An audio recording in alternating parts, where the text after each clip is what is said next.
Wow, how's that for a blast from the past? You know it. That's an oldie. That's an oldie, man. Now, if I could just work on getting the grays gone over here and make it looking younger, so they know. How's it going, man? Pretty good. Yeah, everything good? Mm. What's new and exciting? Fucking snow is new and exciting. What the fuck was that? You fucking blew it already. You didn't ask the right question. I did. What's new? Nothing. You said what's new and exciting. That's not the that's not the norm. Come on. No, dude. We literally I shit you not. The snow is up past my kneecaps here. Yeah. It's fucking insane. It is insane. They're saying so they upped it up to about between 20 and 40 centimeters here. Yeah. And I'm like, holy crap, man. It's just insane. There's nowhere else to put it now. You guys got more than what we're supposed to be getting. Yeah, well, because we're closer to the lake, right? They're saying closer to the lake, it was going to hit harder. I know there's some parts of Mississauga and TO that are going to get between 40 and 60 centimeters. Yeah, they're getting slammed. But we're it's predicted where I am about between 5 and 10. 5 and 10. Yeah. So you're lucky. I know more. Yeah, there he goes. Call the army. Yeah, exactly. Yeah, call the army. It must have got hit pretty bad where you're Terry. Like you're in the London area, right? So Terry's living in an igloo right now. Must be living in an igloo, right? Must be living in an igloo. So yeah, I've been spending the last couple of days kind of going through the archives and looking for some oddities from the past. And yeah, wow, it's it's funny. It's really, really neat to listen to the shows after so many years. Some of them, yeah, oh yeah, some of I them can just imagine. Some of them are just like pain, like they're just like, no, I can't listen to this whole thing, and I'll have to fast forward through it. Right? But the audio used to be horrible back then in the old days. Well, I tried to get a clip where you literally sound like a fish in a bowl. Yeah, underwater. Yep. Oh, you gotta love it. I mean, there's so much I wanted to grab. I wanted to get a clip from, Stanton Freeman when he was on. I just didn't have enough time. There's so much material to work with. And, hold on a sec here. Hold on. Let me see. Just to give you an example. I don't want to play them all right now. I'm just going to load one up here. I'm scared. What? I'm scared. Don't be scared. Well, like, come on. Wait, where is it? Where'd it go? I've got so many, like they're scattered. Some of the classic ones are. Like this one. I mean, this. I'm not going to play one that we haven't played before, so I want to hold on to a little bit to those. But this is like we were paranormal before paranormal was cool. Paranormal pandemic, paranormal realm, paranormal, paranormal team, paranormal paralysis, yeah, paranormal investigators. Paranormal unity, paranormal paranormal.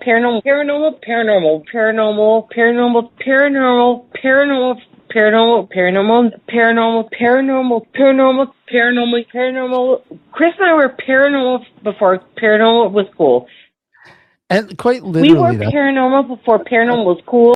How many times they said the word paranormal throughout the whole fucking interview? It's we were paranormal before paranormal was paranormal. Wow, that's nice. That's really nice. Yeah, Stan Freeman. I really wanted to get a few clips from that show, but unfortunately, I just didn't have time. Just didn't have time. Class act. I swear to God, that's probably one of my favorite shows. Yeah. Um, Apparently, Matt gave him a ride. yeah, I've seen that. Yeah, Steve Wills was saying he met him too. Yeah. It's He's a class act. He's a He class is. act. And a Well, very yeah. knowledgeable person, too. Oh, incredible. Yep. And the show started in 2008. It was only meant to be just for Southern Ontario Paranormal Society. But then I started to realize, no, this has got to be bigger than that.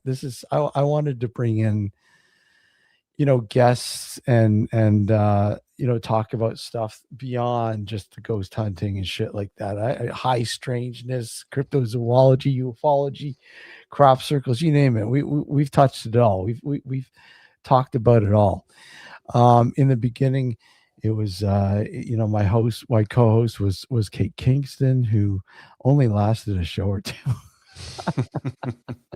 And then I was solo for a bit, and then Alex, you came in The next season. 2010 No, or 2009. 2009. 2009 you came in. Yeah, So for the remainder of the 2008 season, I was a guest on your show a couple of times because of the Yeah. easing that I had. yeah, you were coming on. You're a part Yeah. of some of the dark discussions, like the roundtable discussions we had and shit like that. And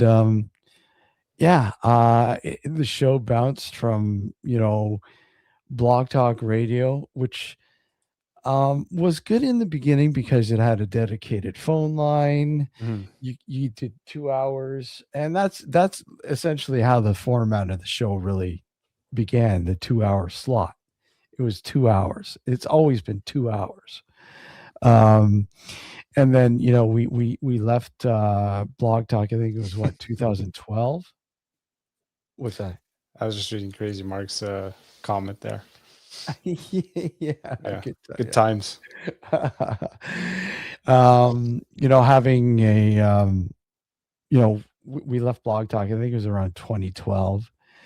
Yeah, but then we went back for a little while. We did, but because we were on.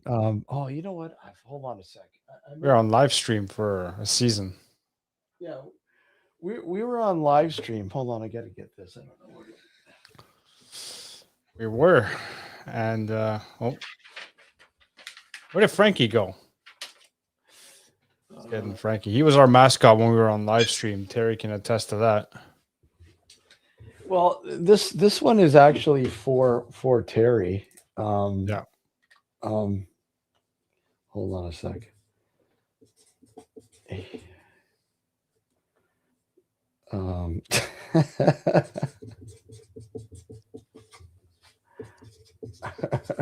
No, he's good. These are the good old days. This is what we used to do on live This stream. This is what we used to do, and quite literally, Frankie. Yep. Hey, Frank, Frankie, but then Frankie would have his sign, right?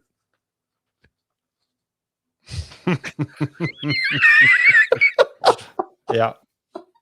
Every show would be a different sign. It'd be a different sign. Yeah.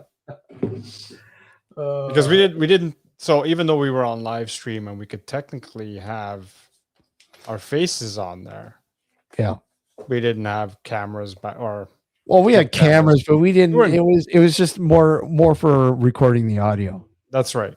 So we didn't want our ugly mugs on live stream. So we had Frankie there as our mascot. The camera was trained on him. Yeah, and then we returned to Blog Talk for a bit, and for a little while we were doing Blog Talk and New Visions. Yeah, because Michael had invited us to become a part of the family at New Visions Radio, something that he just started, and we're like, oh yeah, this is awesome. And what's Alex's name in chat? It's Ghost Deterrent. Yeah. And so basically, yeah, it and then obviously New Visions Radio up until just a few weeks ago, right? I mean, our run at New Visions Radio was just incredible. It was. The audience just like we were in awe how much people were actually listening to the show, to the live shows, not to mention the rebroadcasts. But it just like when we looked at the numbers when they first started publishing the numbers and handing us the numbers, it's like holy shit. Like compared to what compared to Blog Talk, this is like wow. This is awesome. The dwarf in her vagina, yeah. Oh, I wish I could fucking find that clip. I've been trying to find that clip. I don't know where the hell it went to. Well, here we'll play this one. Let me just here's a blast from the past. Well, it's not really a blast from the past. I don't even think Alex will remember this, but we'll see if he does. Probably not. Okay, so here we go. Just let me it's loading up here. And this is, I think, from 2010. Hello, caller. You're live on Nocturnal Frequency Radio. Hi, how are you? Good. How about yourself? I'm doing great. A little bit tired, but I'll deal with it. I was actually calling in to see if you had any knowledge. I was reading up on an article earlier this year, and it was about an old pagan legend about a beast.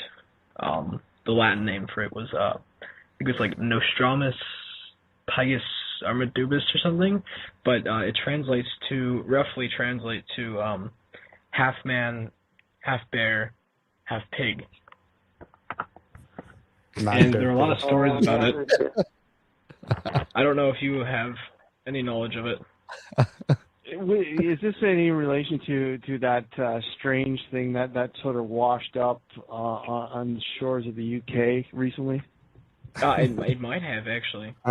South Park. Because I know there was some reports of some strange creature that sort of fits that bill that sort of washed up on the I forget, somewhere along the UK there, and right. When you look at it, it simply looks like a dog that's bloated from obviously being in the water for so long. But I don't know. I'm not familiar with that at all myself. Zena, okay. I don't know. Are you? Yeah. I haven't heard it. I mean, it's just it was a weird mixture of it had human qualities, and it had along with I think it had the snout of a pig. Mm-hmm. And then it had, claws like a bear, so they nicknamed it Man Bear Pig. But someone came up with the idea that it was an old pagan legend, like a local legend. But until then, I've heard nothing about it. Do you know? Sounds familiar. Oh yeah. Sorry. Go ahead. Yeah. No, I just didn't sound familiar. I know I was looking at some stuff Zena. a year ago. Oh fuck! Remember, Zena was a guest on the show. You have for? I'm just doing this off of memory of an article I read a few weeks ago. There's a Latin name for it, but the actual name, or the colloquial name that I guess you can call it, is a Man Bear Pig, because they have the qualities of all three. Oh really? Man Bear Pig. Interesting. So. No, I don't know any mythology. Was I even on that show? Yeah. I do recall reading something similar. Yeah, because you say something you watch. I can't remember now. Huh. And I can't even remember. Wow, Man Bear Pig. Okay, sorry. Yeah. I think the only thing that I can think of is South Park. Oh, you're kidding. I mean, I've heard of that show, but I don't watch it myself. But did they make a reference to it? They made a reference to it a while ago. Yeah. Okay. See you later. Yeah. Okay. Yeah. Like I mean.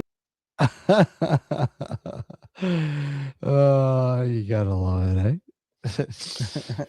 Man, bear, pig. Man, bear, pig. Man, bear, pig. And then, hold on a sec here.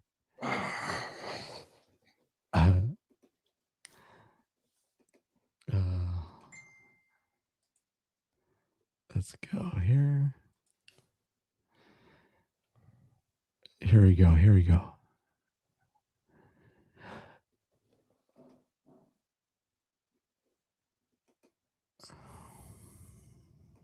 I'm going to load them all up here. These ones, anyways. These are some fresh ones.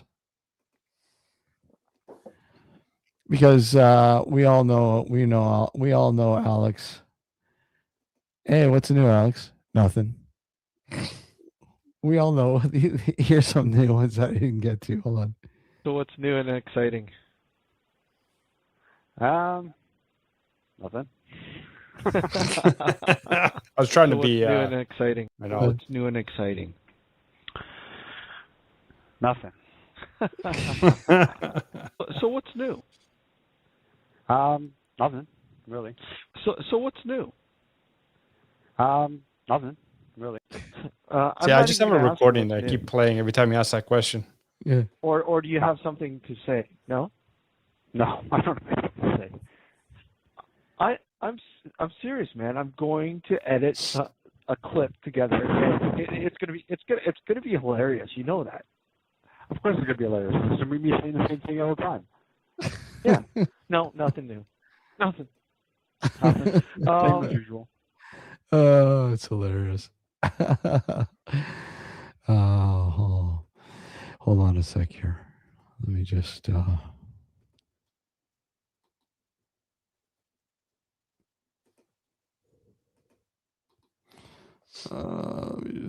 on. Okay, let's see. Okay, and that's classic. And there was some fucking really good shit. Like, I mean, Steve, our good friend Steven Rambelow, man, this is just classic.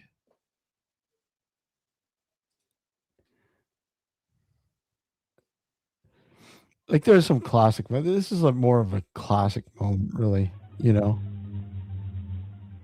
One day I got an email from Australia, and this woman by the name of Karen Leister sent me the pictures of a human mutilation. And it's the same scenario, had one ear missing and a little cut on the chest, and his sex organs and the rectum was cut out, stuff like that. But I don't use it because I have no way of knowing if it's a hoax or not. Reports of human mutilations started in 1960. Human mutilations have been reported in the USA, Brazil, Australia, and New Zealand. Some notable cases are known to have been authenticated by authorities in USA and Brazil. The most famous and perplexing was the São Paulo case in Brazil. Having been discovered in a major city, that was a fucking police disturbing department case. were very thorough in their investigation, and the autopsy was conducted by forensic experts. The autopsy report is one of the most disturbing documents ever researched by the Beyond team, partially because it proves that the characteristic mutilation wounds were accomplished with specifically designed tools and pumps, and the wounds show vital reactions, meaning that the man was living throughout the process. The cause of death was determined from the internal damage to the brain and heart to be cardiac arrest due to extreme pain. There was an absence of blood, and evidence that certain organs and even muscles had been somehow removed through small cookie-cutter holes.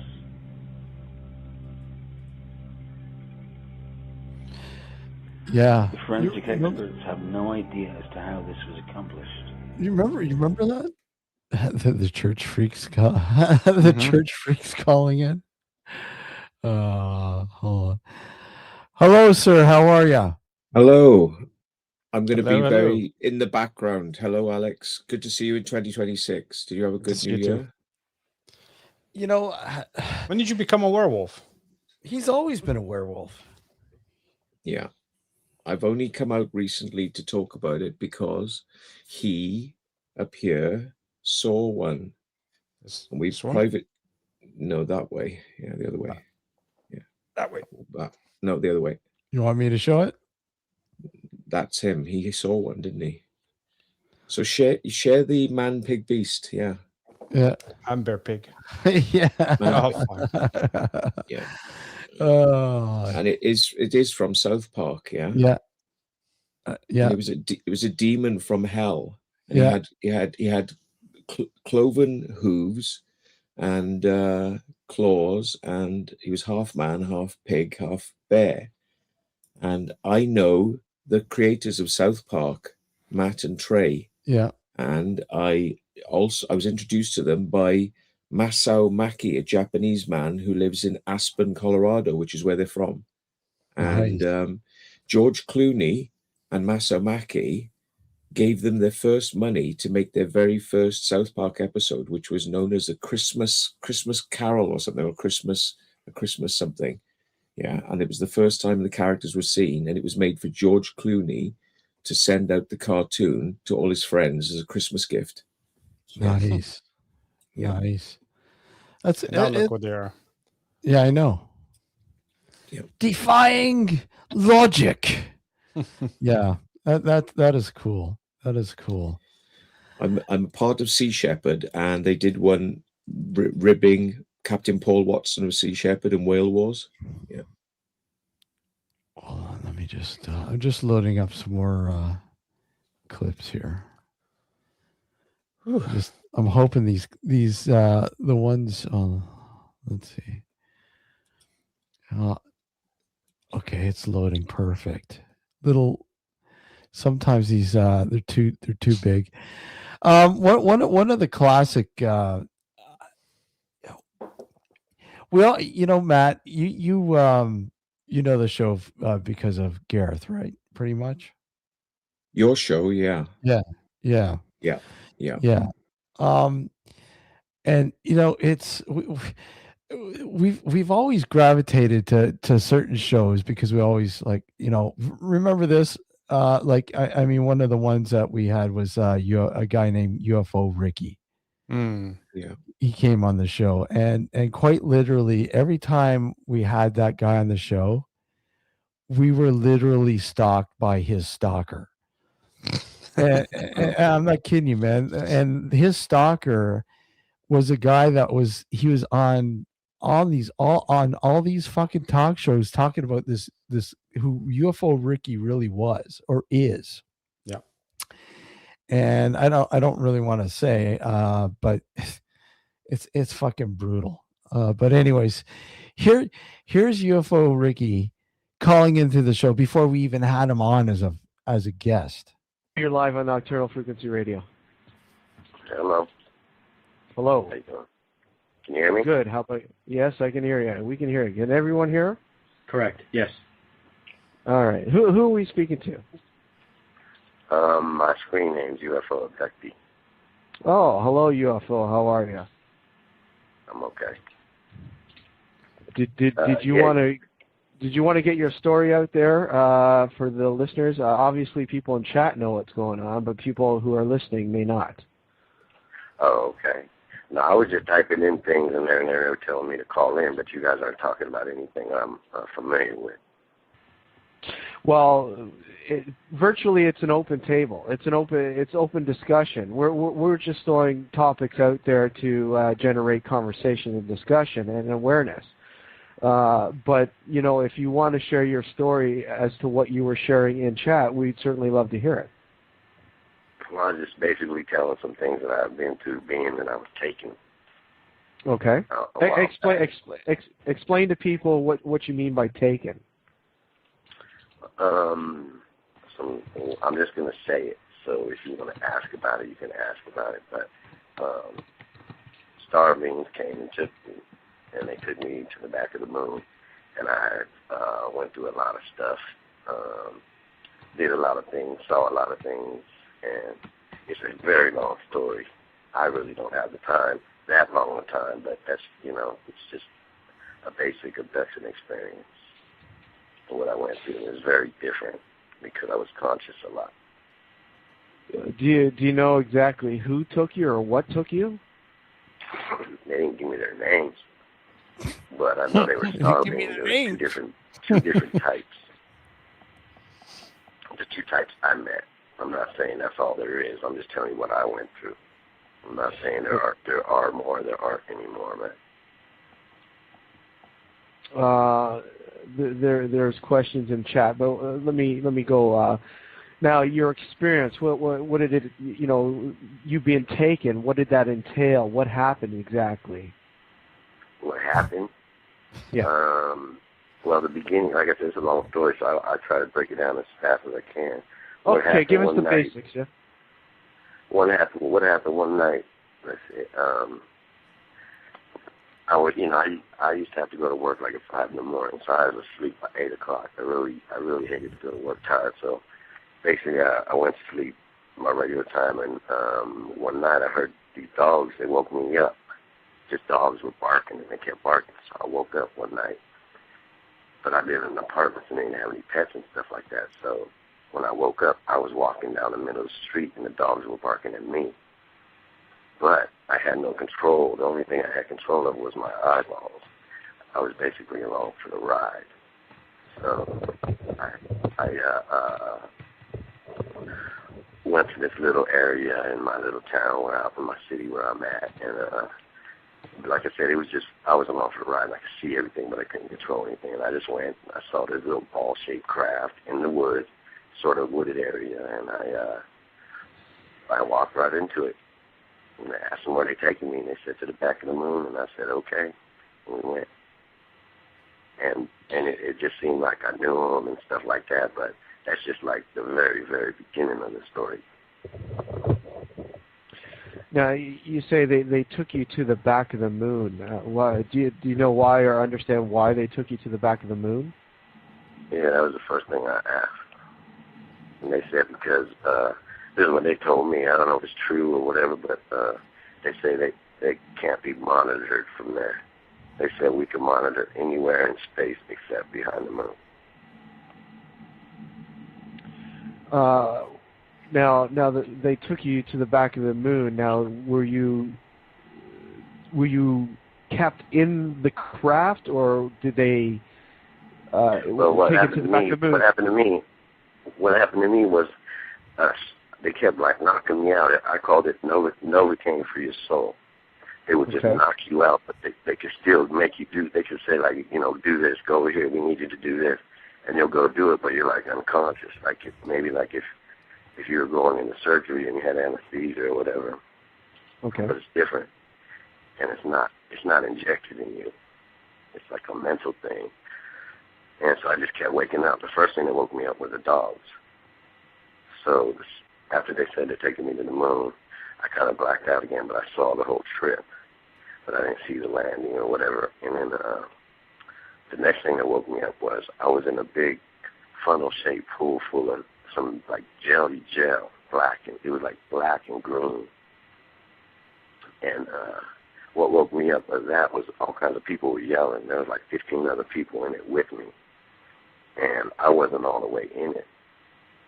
And I started, instead of panicking, I started thinking, and I figured a way how not to get under it. And they kept telling me to go under it. Don't worry about it. You could breathe it. You can eat it. You can digest it.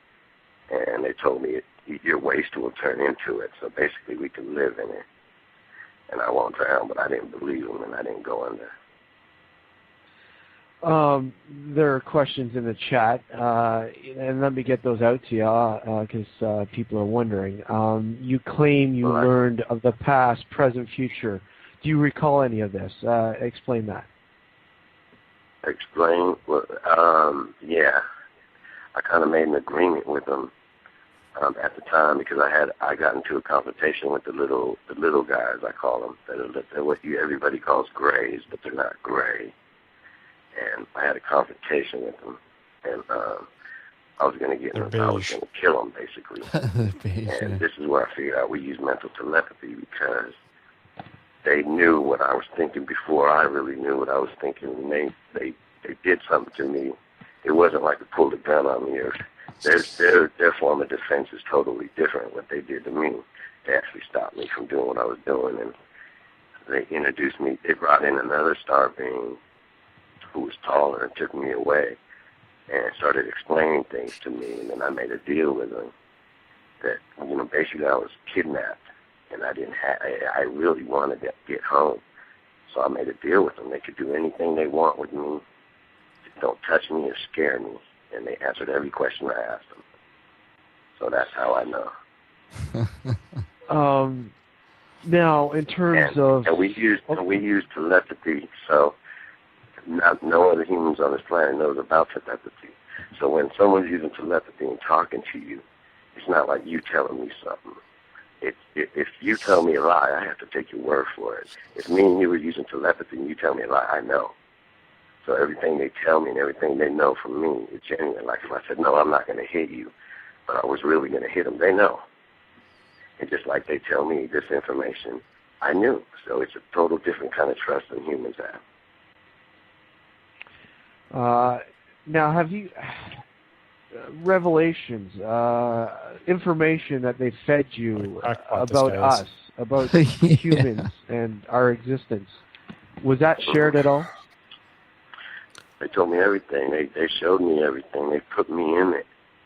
You know, they don't communicate like me and you communicate. They use like 3 different forms of communication. So they did different things to show me. One form of communication is anal probes. And what did they show you? What did they explain to you? What did they show to you? What part? Basic, I guess, because you said it's a long story.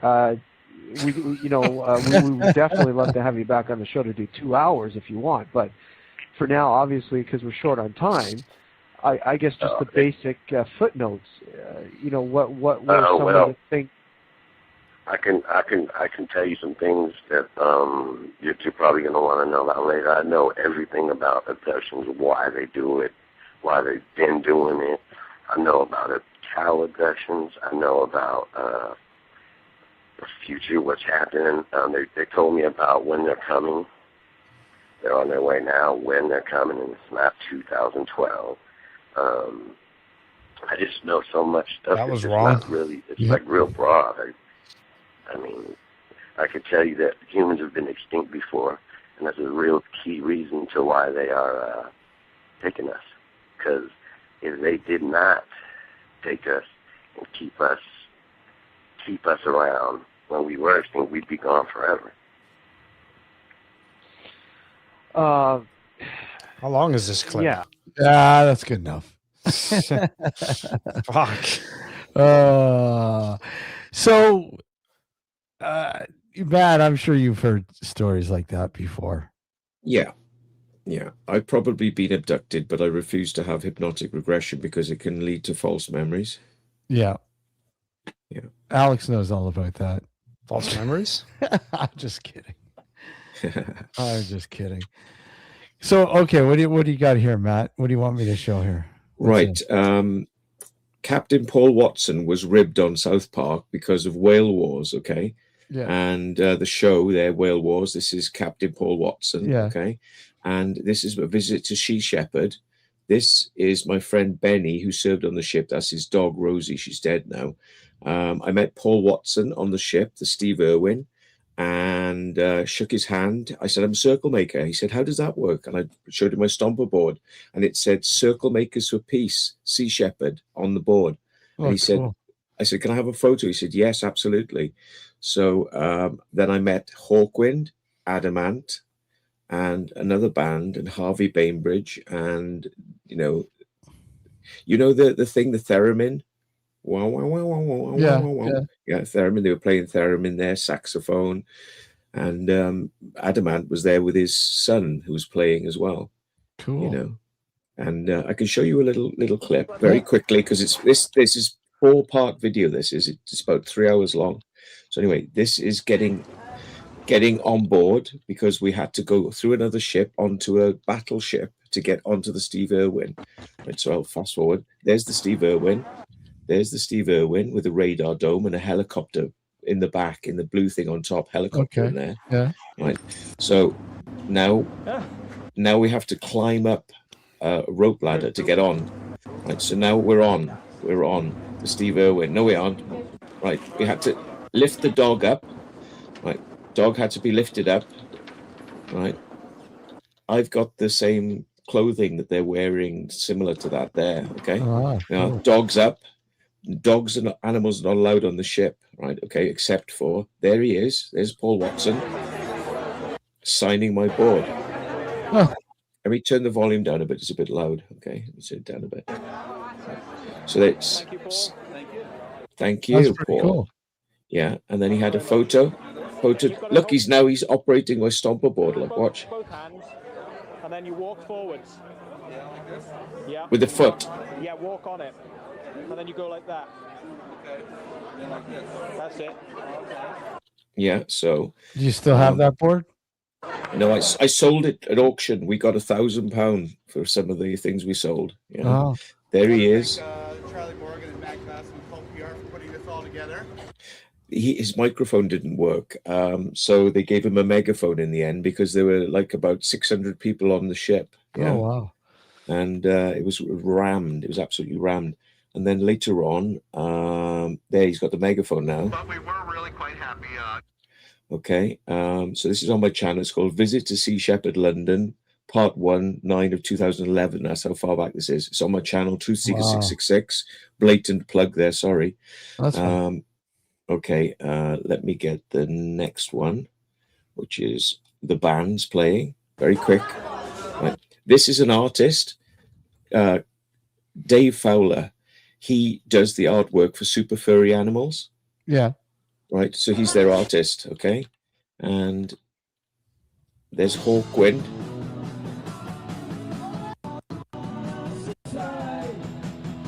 Right, and then we've got Adamant later on. I will be brief because I know I'm taking up your time here. Right, that's Hawkwind again.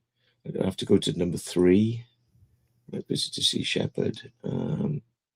Part 2, Visit to Sea Shepherd. Part 3. Okay, Part 3. Truth Seekers 666. Is it Part 2? Part 2. God knows where it is.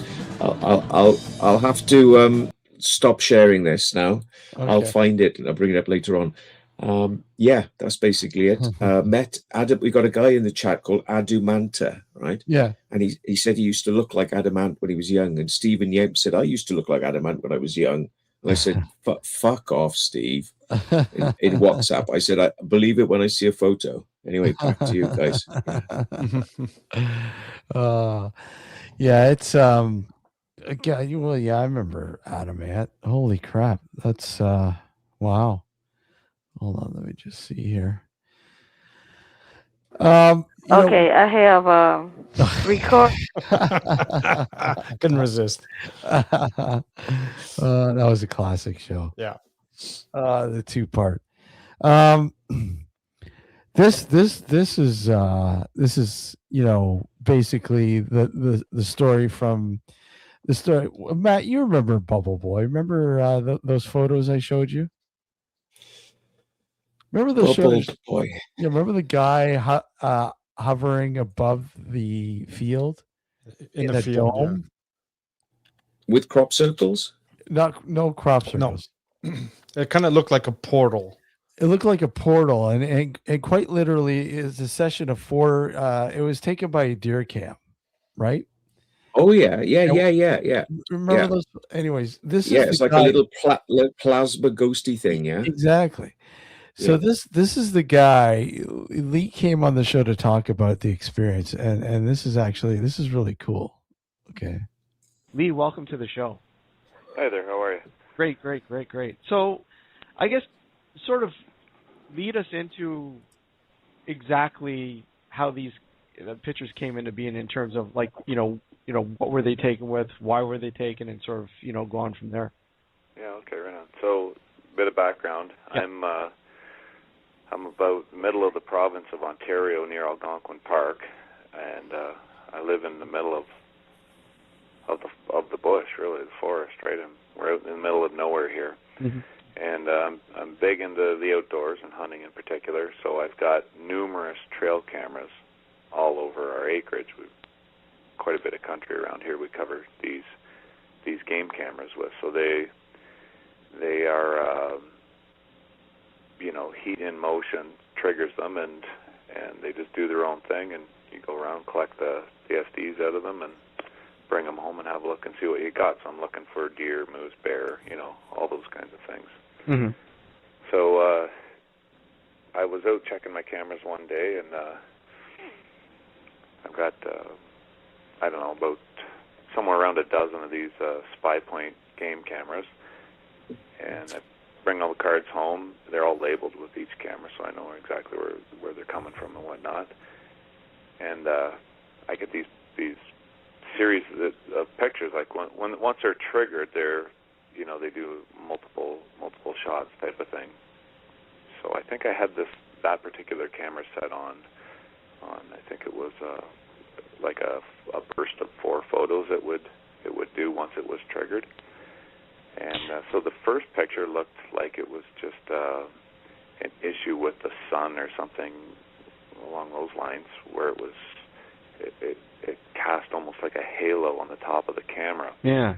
In the bottom of the shot, there were a couple of blue jays sitting on the ground. So what it's doing is it's actually right behind my house, and I have this field planted, a food plot planted to attract animals.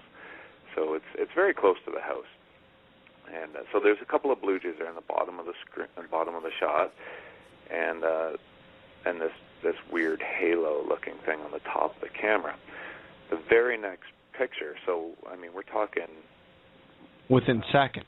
Within seconds, I don't know, it would be about 40 yards in front of the camera now. The blue jays they've moved off a little bit, mm-hmm. and then directly in front of the camera, dead center, is this image that it just makes the hair on the back of your neck stand up, and it looks to me like I don't know. I think my wife actually called it Bubble Boy. It looks like some dude with, I don't know if he's got a head or not. His arms are cut off, and it looks like his legs are cut off, and he's in a bubble floating above the field. It's creepy as all get out. So, it's freaky as shit. The very next shot, which again is like seconds, it's gone, and it's at roughly quarter to 10 in the morning. And within seconds of each other, there's absolutely no way that somebody could just jump out of nowhere. I mean, from the tree line or anything, to get in position and do this with the amount of time in between those pictures. It's impossible. It's impossible. Like the physical geography is just of that area, knowing it. I mean, you can only see what's in front of the camera, but I know what's there, obviously all around it, and it's just not happening. It's the weirdest. Here's how it made it extremely odd. So I collected these photos, and I almost hit the delete button because I thought that's just too weird. I don't know what the heck that is, and I can't explain it, and I didn't really want to explain it, even admit to it. So I just put them in a folder on my computer, and I just kind of not forgot about it, but I just didn't say anything about it. So here's the weird part. I work shift work. Mm-hmm. So 3 nights later, it's like, I don't know, 10 o'clock at night-ish. My wife calls me at work, and she says, basically, number one, I haven't been drinking. This is crazy. What's going to happen here? It's like there's got to be a story here, right? Yeah. So we have a great room on the end of our house. It's like 21-foot cathedral ceilings, and we had these windows that are quite high up the end wall.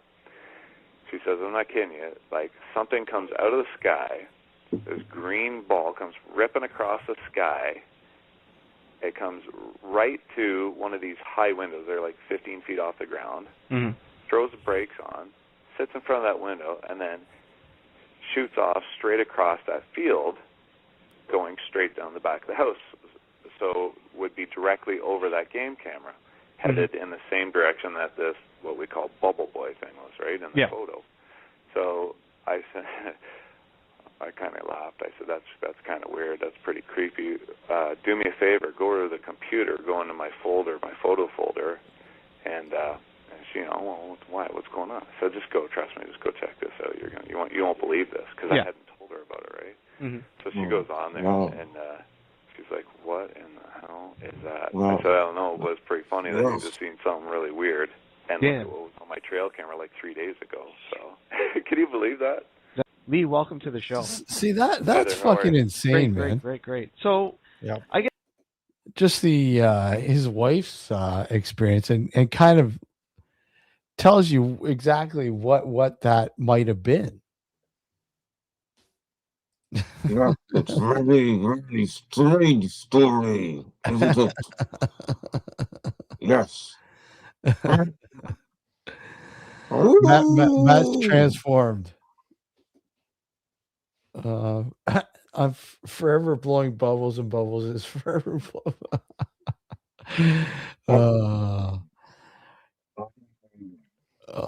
Okay. What's this here?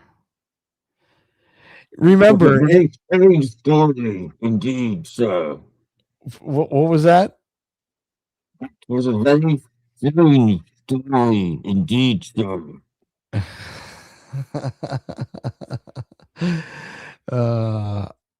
Here you go. This is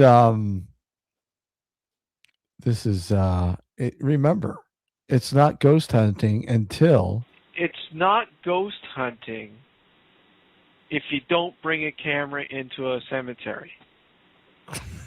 What the fuck? That was Dave Wilson. Remember Paranormal Dave? Yeah. Remember? It's his motto on his website. It's not paranormal unless you have a real camera and you go into a cemetery.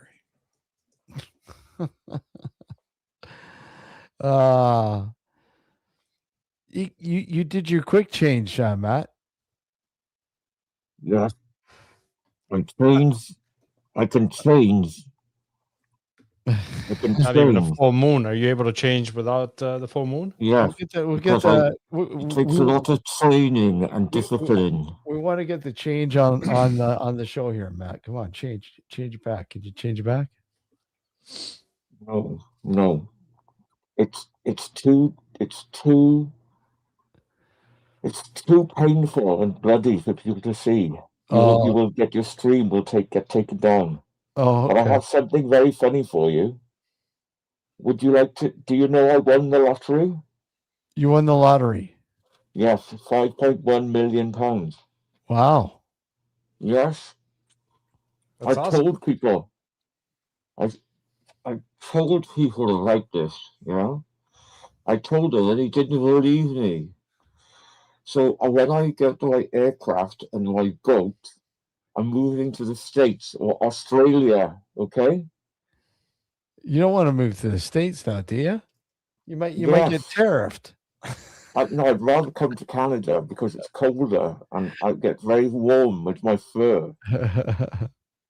Yeah? But would you like to see something very funny?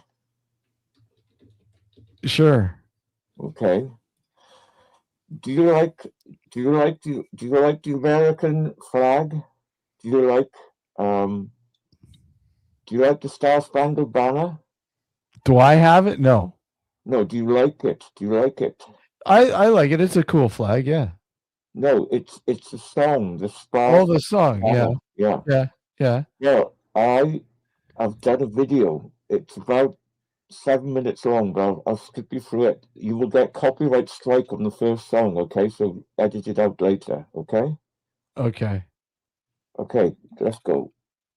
Right, now, I sing the Star Spangled Banner in a minute, okay? Okay. Here we go.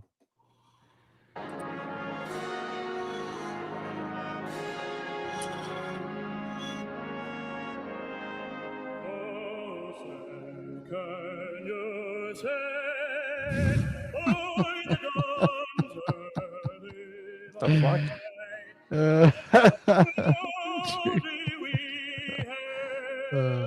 Right. Now, I will skip you forward, sir. Okay? Because I was watching a different channel. Look who's in the background there. Look at him. Yeah. He doesn't even know the lyrics. He's I just know. standing there like an imbecile. Look. And the whole of the day, right? Meanwhile, on another channel, we saw this. The Secret Vault won the lottery. Yes. What the fuck? Yeah? So now. Worship the King, all glorious above. Oh, say, can you see by the... Oh, say, hey, can... Oh, the dawn's early light, so proudly we hailed the twilight's last gleam.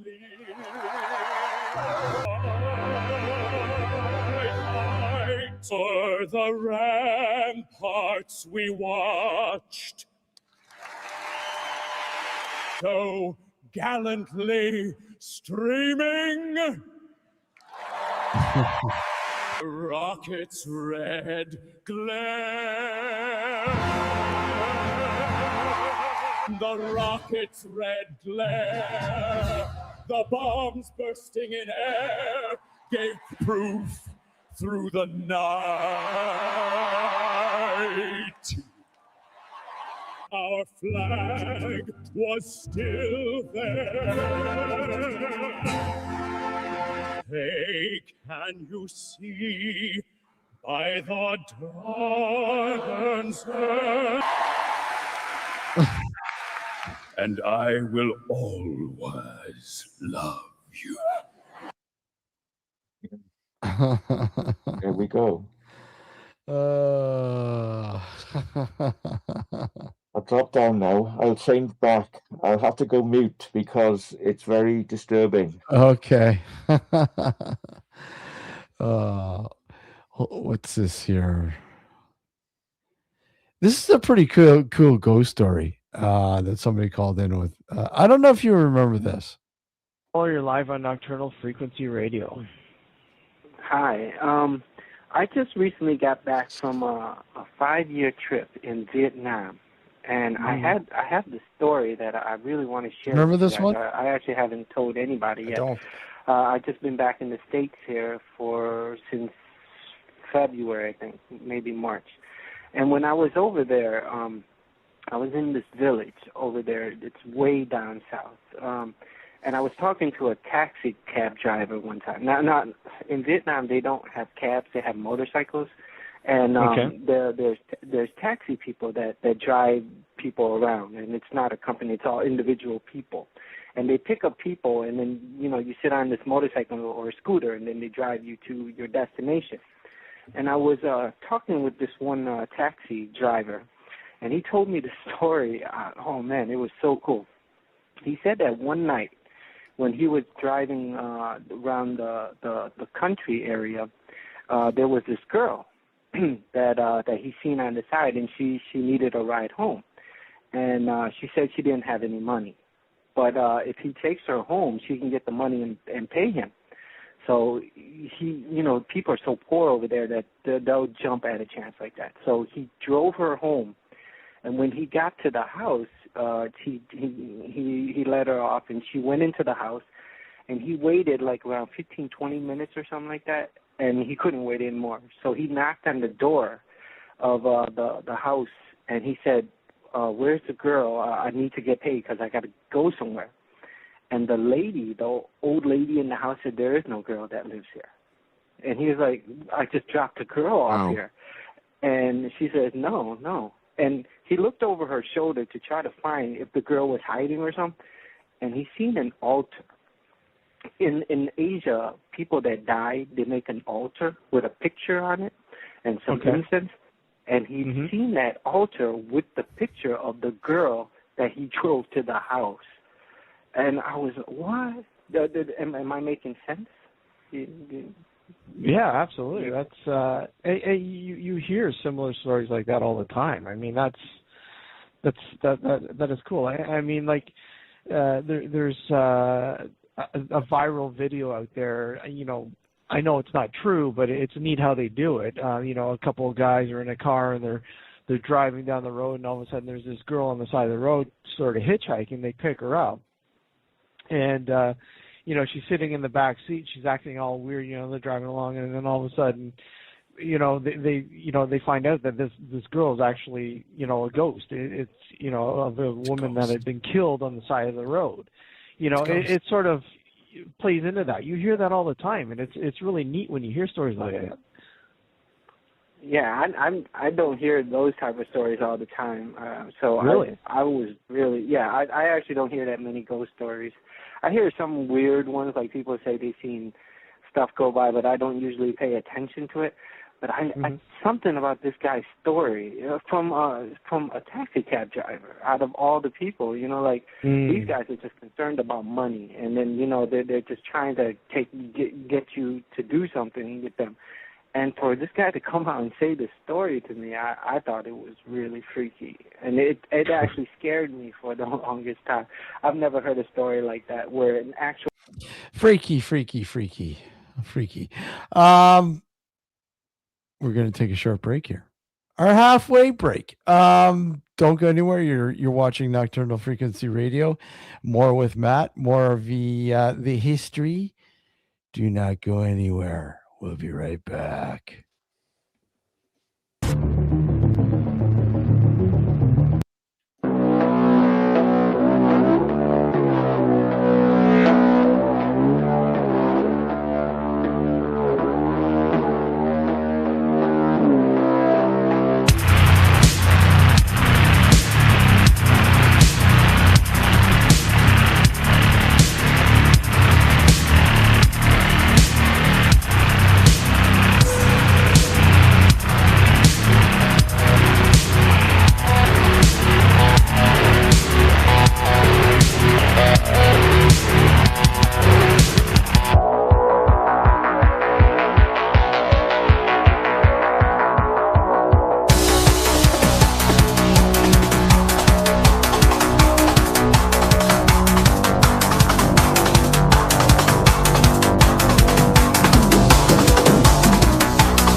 Good evening. I'm Richard Palmisano, the founder of the Searcher Group. It's a paranormal company, the oldest in Canada. I founded it in 1979, which not only makes me old, but makes me doing paranormal research and field work for just under 45 years now. I am also an author, researcher, and lecturer on the paranormal. I've written 6 books now. And I really enjoy coming on with Steve and Alex on Nocturnal Frequency Radio, as well as listening to the shows, because there's a lot of interesting guests there. I like it, looking at this stuff, because it opens your mind to other options and other alternative thoughts. And, there's always time to learn new things. So I hope you join us and come and see Nocturnal Frequency Radio. Thank you. So let me ask you, what makes for good radio? My 5 favorite songs all day long. Play it again. No. As many commercials as physically possible. What? No, why would that be good? Great music, great talk shows, no commercials. Precisely. New Visions Radio gives you no commercials, no nonsense, just the best new music and the best talk all day long, 24/7, 365. NewVisionsRadio.com. Hey guys, Kristen here, host of the Paranormal Girl podcast, a bingeable exploration and deep dive education about the paranormal for the skeptical believer. Some of my past season topics have included shadow people, Mandela effect, demons, and UFOs. Currently, I am tackling Bigfoot. I have been sharing this journey with my audience since early 2021, and I have learned a lot these last few years. It's truly a mysterious world out there beyond our perceptions, and reality is just not what it seems. I have also, since the start, met some awesome folks like Alex and Steve, and I've really enjoyed watching and learning from them and also joining them on their show. Their guests are always outstanding, their listeners are just the coolest, and these hosts are some of my favorite people. I recommend their show to anyone looking for an intelligent and fun conversation about the paranormal amongst friends. So join me on my investigation, join Steve and Alex on theirs, and enjoy. Now back to the show. You are watching Nocturnal Frequency Radio. It's Snowmageddon out there, dude. It is. It is crazy. It is crazy. Matt, just to give you a taste of what's going on here. I don't know if you'll be able to see it, but look out there. No. You see the snow? Yeah. Yeah. Isn't that insane? Yeah. Oh. I have something for you. A ghost story from the police. Oh, yeah? I have to be very, very careful because there's somebody in here who cannot be heard and cannot be seen. Okay. Okay. Yep. But if I'll pause it, if the wrong person comes up, I may have to mute the screen. Okay. Okay. Okay, because they cannot be seen. The police can, just briefly, to see the police and then hear the voice. Okay. Okay, hold on. Let me just get this thing driving me nuts. There we go. Oh, fuck it. But fuck it. All right. Okay, you got it. Okay, here we go. Here we go. Right. Now, the people I'm with, I cannot show them on YouTube. Okay, so if they speak, I have to cut it immediately. Okay. Yep. Okay, but I will go audio only, no picture, because it pans back and forward and shows them, and I'm not allowed to show them. Okay, ready when you are. Okay. The police cop has a ghost story.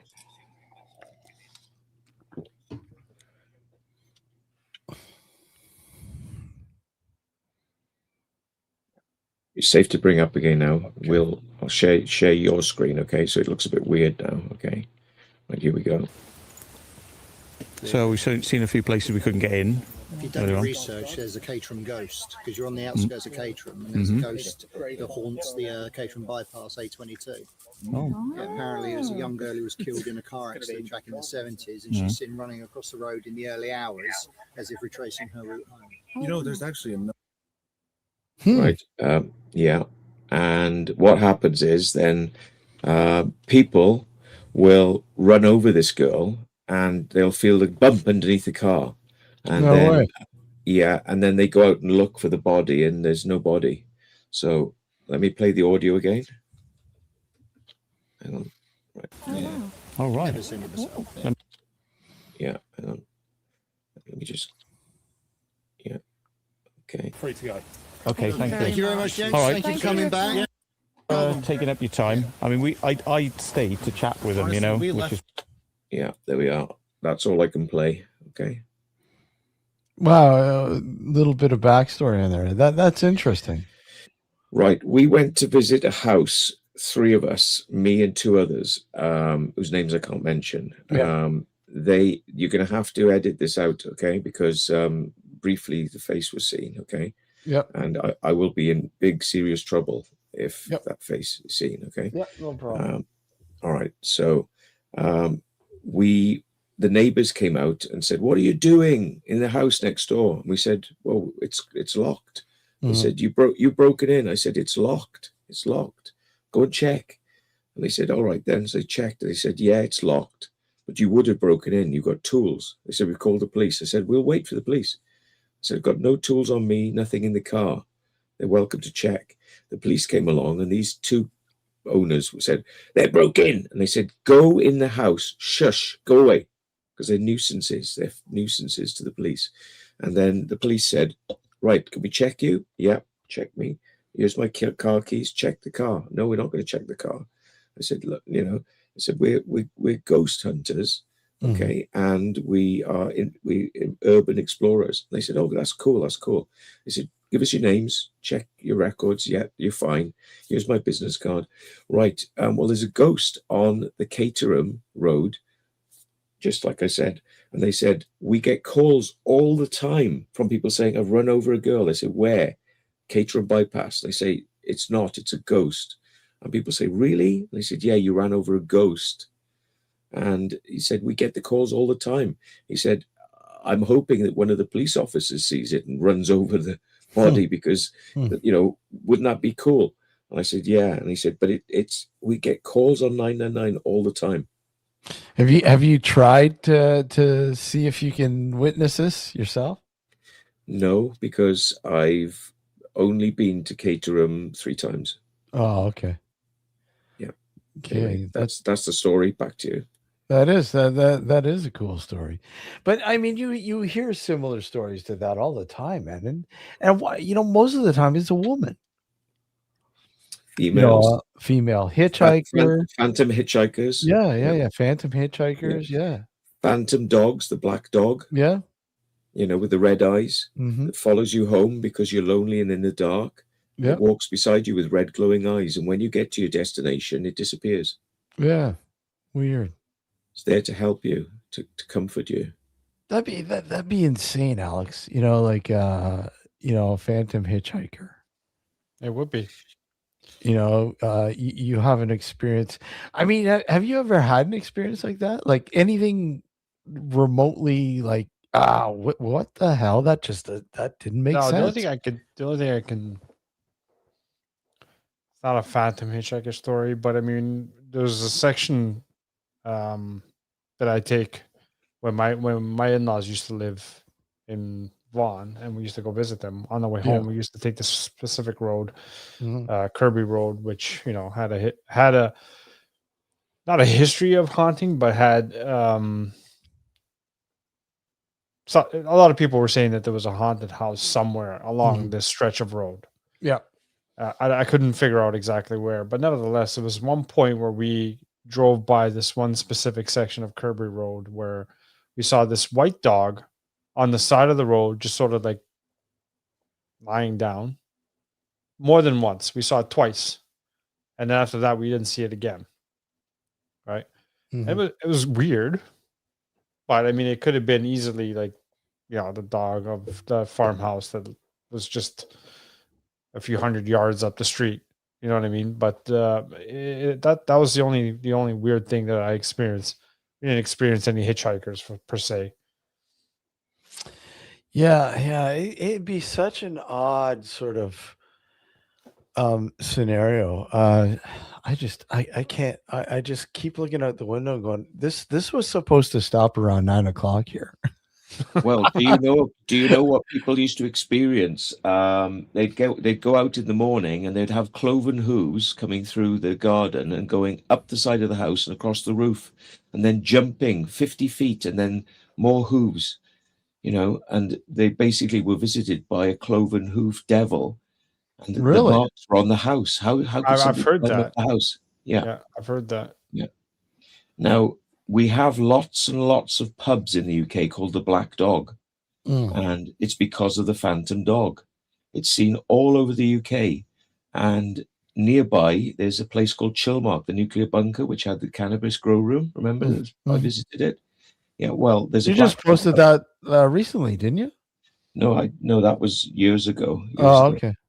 And it's on my channel, Truth Seekers. No, The Secret Vault. It's on that channel. And anyway, I went in there and I said, "What's this cannabis grow room that's been busted?" They said, "Yeah, biggest haul of Wiltshire's ever had." I said, "Really?" I said, "What's the significance of the Black Dog with this pub?" They said, "Do you know about the Black Dog?" I said, "Yeah, red glowing eyes." And they said, "Yeah." I said, "Is it seen in this area?" They said, "Yeah." And I said, "Really? I'll have to come and walk late at night with no torch, and I'll have to try and experience it." And they said, "Yeah, do. And come and visit the pub and become a patron of our pub."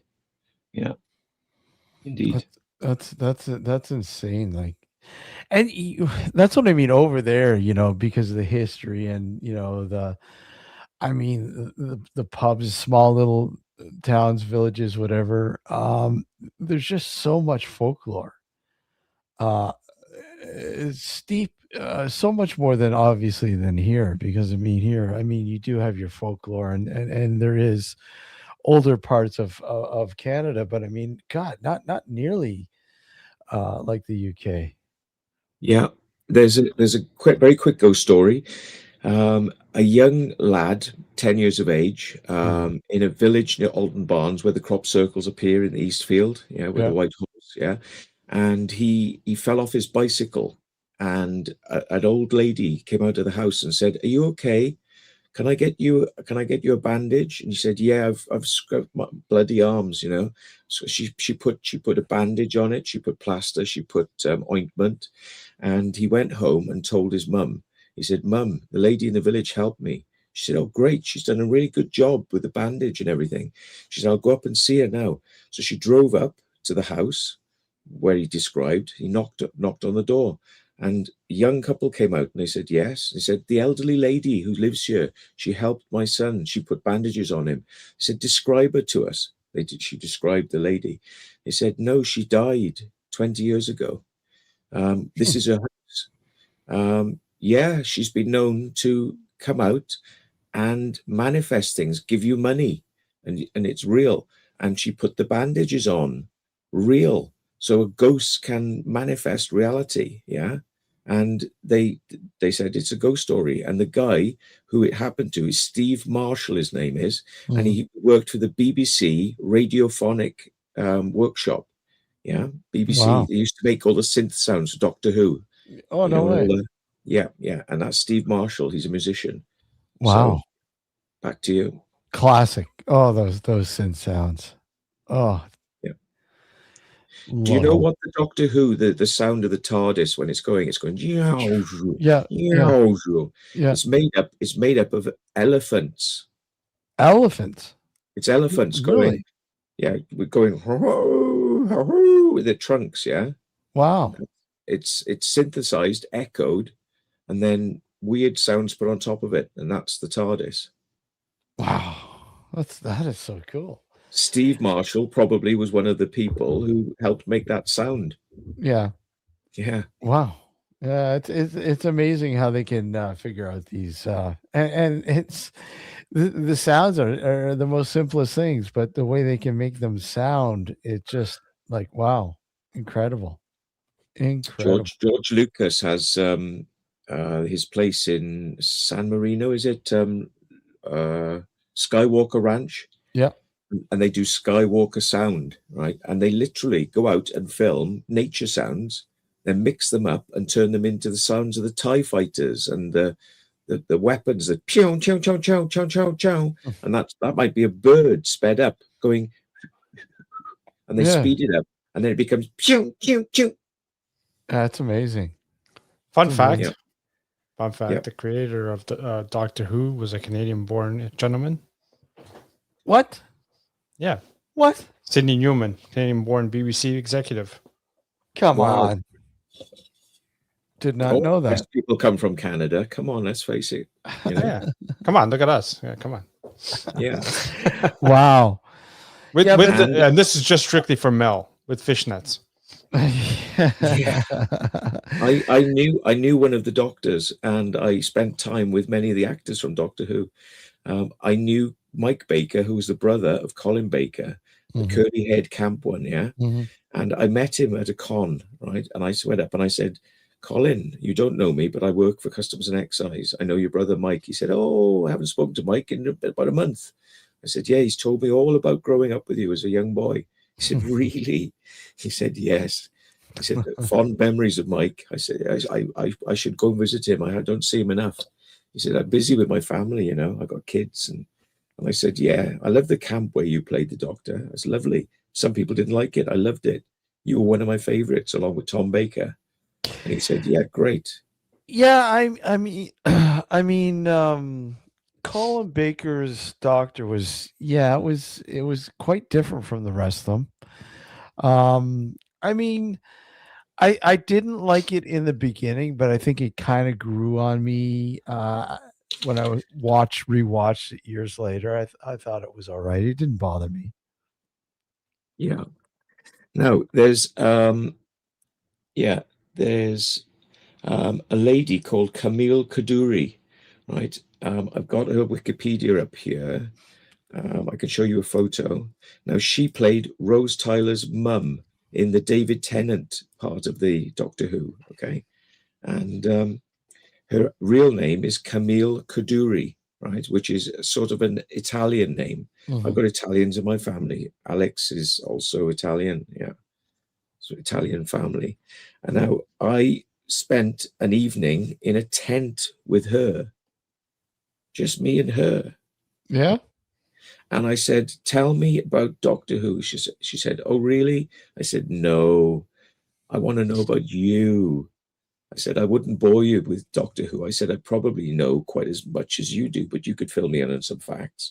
She said, I will tell you about me and my family. And then at the end, ask me any question you want. Now, I just got to spend a night in a tent with her, you know, and she's lovely. She's so sweet. And of course, in the series, her daughter was played by Rose Tyler. She played Rose Tyler, and who was Rose Tyler's Doctor Who? Rose Tyler, played by Billy Piper. It was Billy Piper. Yeah, Billy Piper. Yeah. Yeah. And I remember that. now Billy Piper went to school in Swindon, where my ham radio club is, right? And the ham radio club, there's a guy there called Den. He's from Wales. And he said, yeah, she was my student. And I said, really? What was she like? He said, oh, you can't remember when they're young, but she went on to be famous. He said, all I remember is her face and her name.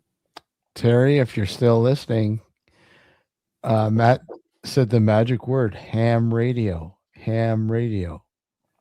Yeah. Terry's a big ham radio guy too, if he's still listening. So I speak to people all over the world. I haven't used the radio in 3 years now. I went to the ham radio club for the first time in 2 years the other night. I used to film all their lectures.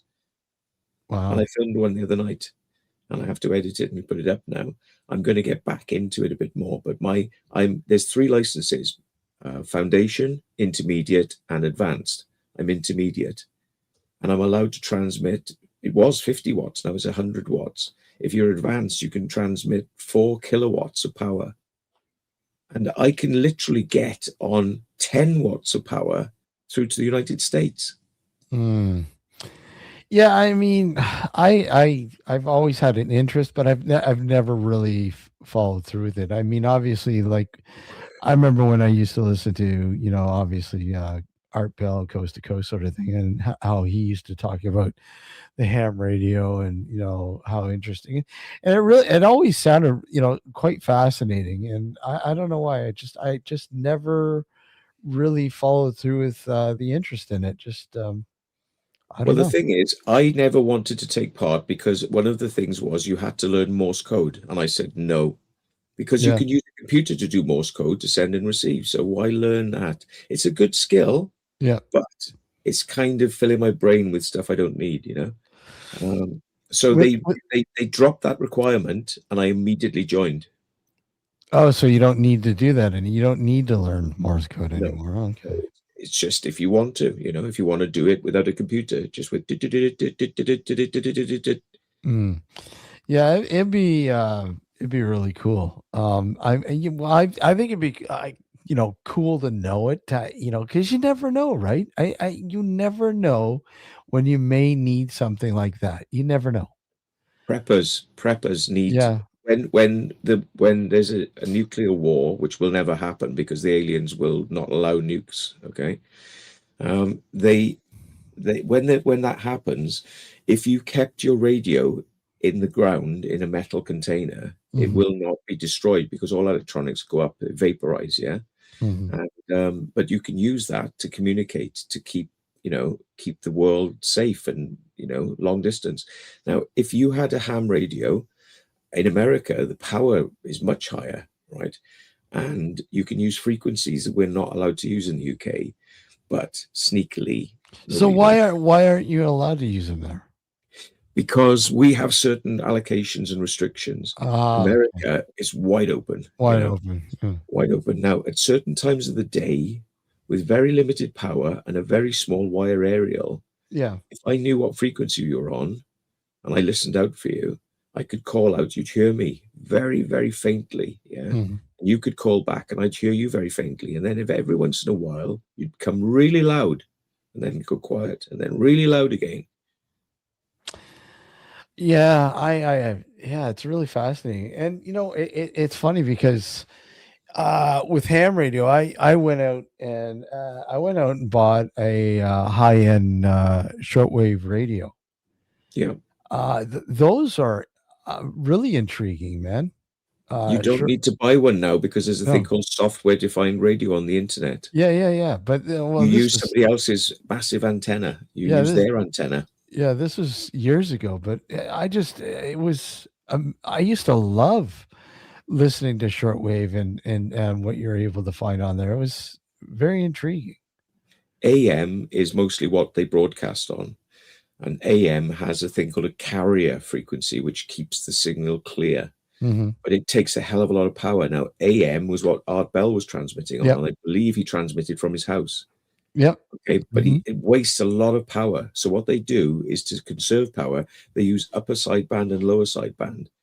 And it sounds like Donald Duck, unless your shortwave receiver can do USB and LSB. When Yeah. you tune onto that, it goes.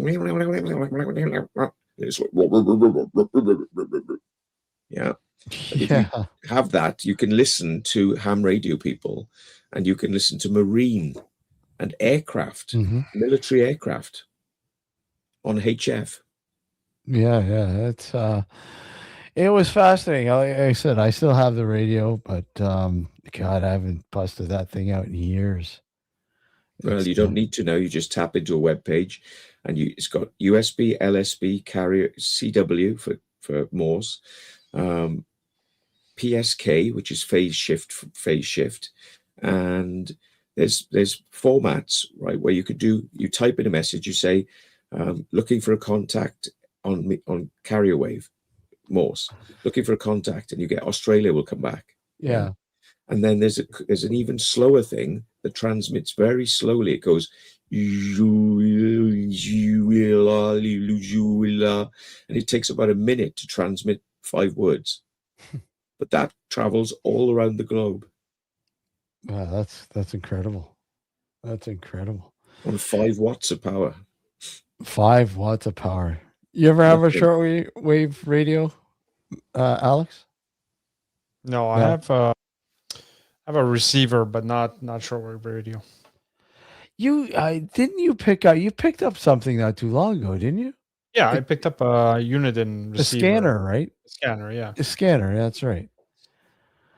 And have you used that much? I've used it usually when I go to the airport just to listen in on the conversations between the pilots and the tower. The tower, basically. Yeah. Now, it's illegal in the UK to listen to airband because if you're not licensed to listen to a frequency, I've got a license for air radio. It's illegal. Anything that you're not licensed for, police, ambulances, shops, security guards and shops. Now, they've switched it all to digital now, so it makes it very hard to listen. Now, Even here, there's a lot of them is switching to digital, and it's digital trunk, yeah. Yeah, it's not illegal to listen. Like the scanners here, you're not allowed. The only thing you're not allowed to do is have something that you can transmit on that frequency. So And you can listen, but you can't transmit. You can listen. Yeah. You can listen, and you can even rebroadcast that onto the internet for people Yeah. to listen to. That's totally illegal in the UK. Fucking regulations, eh? Fucking regulations. I it kind of like, when you're, here with kind of the similar sort of thing with IPTV, it's a gray area where, you can watch, you can stream, but you can't download or seed or whatever else. Once you start doing that, then they come after you. Yeah. It's ridiculous. Well, America is very, very open and free with radios and radio power. So you can go into a store, like an electrical store, and you could buy a 5-watt radio that will transmit line of sight about 25 miles. And in this country, the maximum power is 30 milliwatts, Yeah. for those without a license. So that's 30 in the UK versus 5,000 in the US. 30 power versus 5,000 power. 5 watts is Wow. 5,000 milliwatts. Wow. Yeah, it's back in the day, it was, I think the fascination too was pirate radio, right? Yeah. Pirate radio and Get Miles Johnson on. Miles Johnson is a UFO fanatic. He was the Miles biggest Johnson. pirate. Miles Johnson, Mad Miles Johnson, Megawatt Miles. He transmitted from Southern Ireland 1 million watts into Scotland and Liverpool. And they raided it. They raided him and raided him and raided him, and they had to give his equipment back. And eventually the law changed, and they raided him and took the equipment. Cut his antenna down. What's his name? Mike? Megawatt Miles. He is... Miles. Sorry, Miles. Yeah, he will come on for a whole show with you, and he will tell you about the Black Goo, Sky Television. He was the technical director of Sky TV. Okay. That's the satellite channel. Yeah. In the UK. And Megawatt Miles? Megawatt Miles, yeah. He does a thing, I help him with a thing called the Bases Project. We film the most wacky UFO people who say, I flew on a spacecraft last week to Mars. I am a super soldier. What's the best way of getting a hold of this guy? Has he got his own YouTube channel or something? Or? Yeah, called the Bases Project. The Basis Project? Yeah. Oh, is he that hold on. Someone's asking you a question, Matt. Do people still use CB radios? Yes, they do. The frequencies have changed now, and they used to be FM only. AM, Americans used AM. You could get massive distances, and people would just sound quieter in the distance. But when you use FM, if you go quieter, it just becomes noise. So it was illegal. They would chase you down. The police would hunt you down if you used AM. And now AM is allowed. SSB, oh, here we go. SSB is allowed. AM. Yeah. Yeah. But yeah, I can transmit at 50 watts, whereas CBs are only allowed 5. They were allowed 4 watts, and then it became 10 watts. But I can do 50 to 100 watts up to CB frequencies, right? Which really does overpower anyone else who's out there. So I'm heard really clearly. But the most boring, stupid people do CBs. They're idiots, and they're always trolling each other. That's why ham radio is nice people who are intelligent. Yeah, I can capture some ham radios on my scanner. Occasionally. Yeah. No, it's much better in the US and Canada because there's a kind of like a brotherhood of people, truckers. Yeah. Or if they need help because they're broken down, somebody will say, "I'll be there in 10 minutes. Help you out for free." Can they speak English? Yeah. Remember that that movie, the movie from the 70s with what was it called, Convoy? And it was sort of like, I remember that movie. Truckers going through the night. Yeah. Hey, 19 for a good buddy. Convoy. Yeah, I remember that movie. Holy crap. 19 for a good Roger. Yeah. Didn't Benny Hill make fun of that? Yeah, probably. What didn't Benny Hill make fun of? I know. Oh, man. Mel says she used to run a pirate radio station called Z100. At 1 a.m. they found us broadcasting in a mate's house and we'd done a runner. I used to run a pirate radio station in Bristol called Animators FM. And guess what the frequency was? 106.666666666. Wow. Yeah. That's very fitting, Matt. That is and once we stopped broadcasting, a commercial station went on 106.6 because 1066 was the Battle of Hastings. The Battle of Hastings. You know, all sorts of weird shit happened. You know, with AM radio and FM, even FM radio. I remember in this is probably the late mid 90s. The mid 90s. I remember calling into a radio station, 107.1 Q107. Q107, yeah. Q107. I remember calling in because they were putting tickets up for a concert and you can win them. And I said, fuck it, I want tickets for this concert. So I remember calling in and you know, all of a sudden hear this click. And then I hear all these people talking. I'm like, hello, is this Q107? And nothing. I just hear all these people talking. I'm like, hello? Anybody there? Right? And then all of a sudden you hear somebody go, hey, how's it going? I'm like, is this Q107? No, this is so-and-so party line. What? Party line. So they hacked into the phone line and they were taking like, you know, every 10% of the calls would go in rerouted into this party line. Like, wow. Remember those things? Party lines? Yep, I remember those days. You go to make a call and somebody's chatting to 3 other people. Yeah. Yeah, it was so wow. Well, this happened predominantly in rural areas. Yeah. You would share a line between a bunch of different houses, but each, like, you still have your own unique number, and when someone would call that number, your ring was unique. Mm-hmm. So if it rang a certain way, you knew it was yours, and if it rang a different way, you knew it was your neighbors who live maybe, I don't know, a mile down the road or what have you, right? But that was common in the older days, but now that's long gone. Yeah. Oh yeah. Yeah. When we first emigrated to Canada, when we moved to Manitoba, we were on a party line. So if I pick up my line, I could hear my neighbor. If he was already on the phone, I could hear him talking to whoever, and I'm like, "Fuck, I gotta wait for the line to drop dead so I can make a call." Yeah, they were crazy. They got so popular, man. Holy crap! But we had one in Cardiff. Yeah, you had one in Cardiff.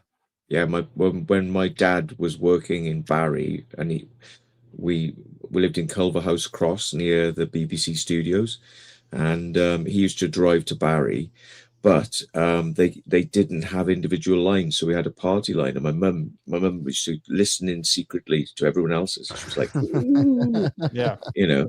But that Yeah. wasn't even uncommon with like cordless phones. The original cordless phones that came out were using like the lower frequencies. You could like literally like before the 49. digital ones, you could literally listen in Hack on into people's them. Listen, conversations. yeah.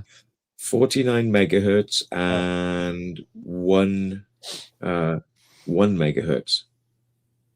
Low power. Yeah. Yeah. That was that. Those are fun times.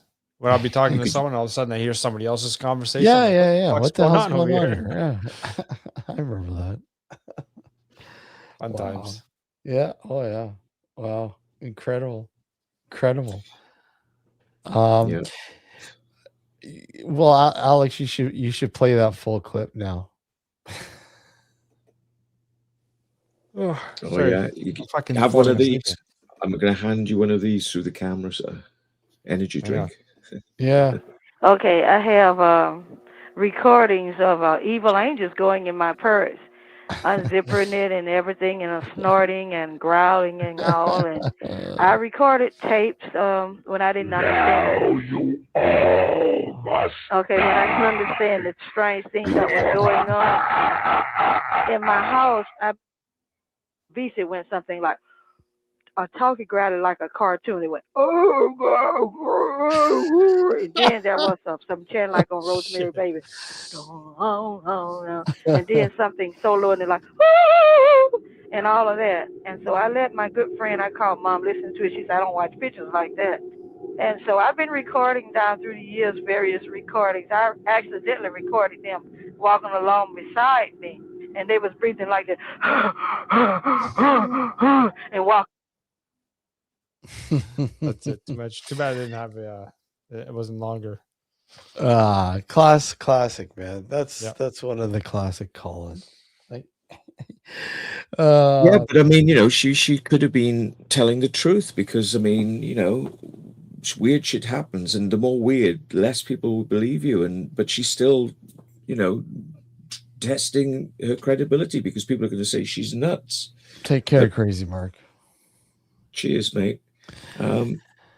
Yeah, I mean, it takes a lot of courage to come out with a wacky story because you'll always be tarred with the brush of the crazy person. But why not? Life's too short to keep these stories back, Well, it was here's the full call, Matt. And this is what I mean. It's let me just pull it up here. Now, the sounds that when she was talking, there was sounds going over the top. Did somebody dub those over the top? No, I had a sound machine going. Yeah. Did Black Helium t-shirt, yeah. I got this from Mel. Black Helium. It's a monster, like Cthulhu look. Yeah. Yeah.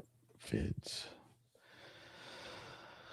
Oh, where are we? You may have noticed that I'm quite sweaty. No, that was because of the change. When I changed back from the werewolf back in, the fur goes back in, and then you got bits of blood, so I had to get alcohol and wipe it off. But look at my nose; it's still a bit discolored from the change. Yeah. All right, here we go. Here's the initial call. Could be an interesting one, I'm sure. Hold tight and make sure you got your weapons in place. You're live on Nocturnal Frequency Radio. Hello? Hello?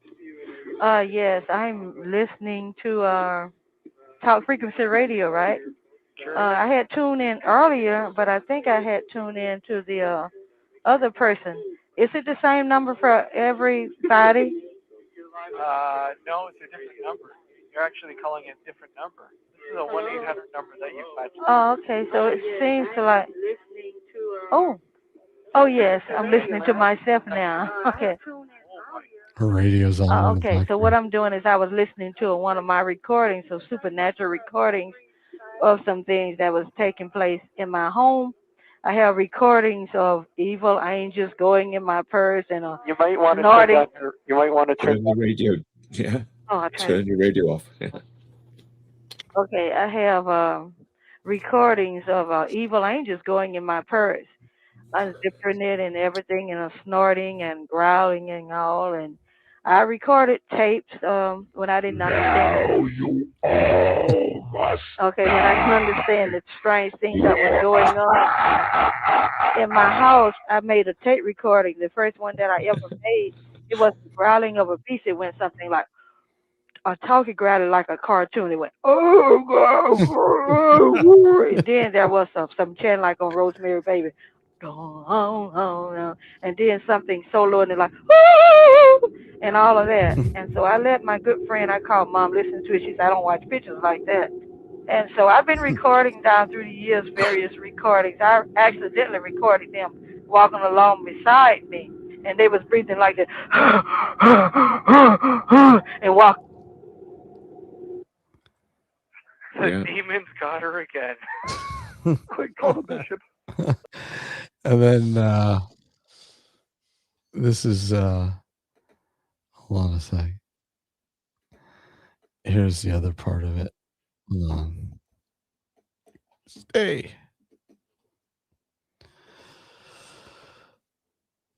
So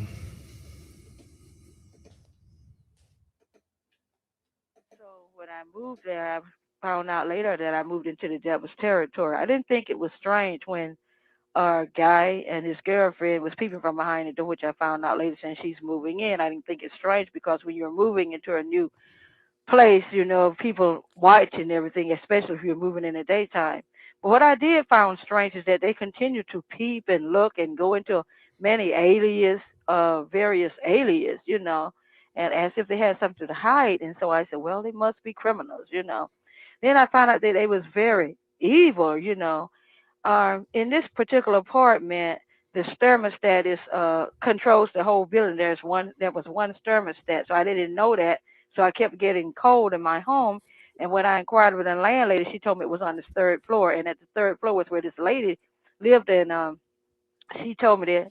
And so every time I would go up there, when I get to my apartment, the heat would be off. So then I just put a sign up there by tape, and I said, please don't turn the thermostat to, no, if you turn the thermostat to 75, the heat goes off in my apartment, a concerned tenant. Then I said, oh, I put that up there, and I don't know whether or not the landlady, you know, it's okay with her. So I asked, she said it was okay. So when I went up there to retape it because I noticed the tape was coming off, and that's when I saw the lady that lives right up there in that apartment on the second floor, and she said they're not going to pay it any attention, just like that.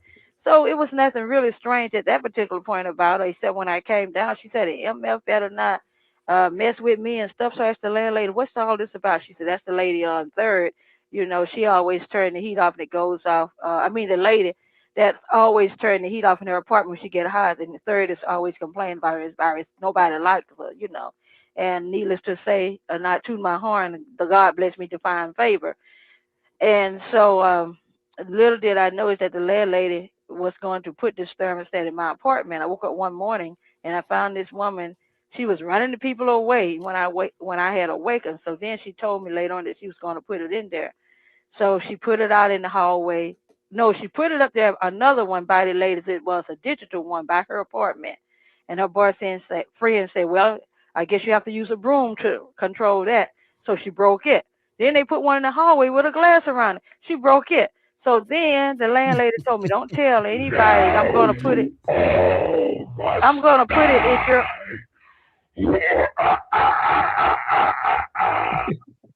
I'm going to put it in your apartment.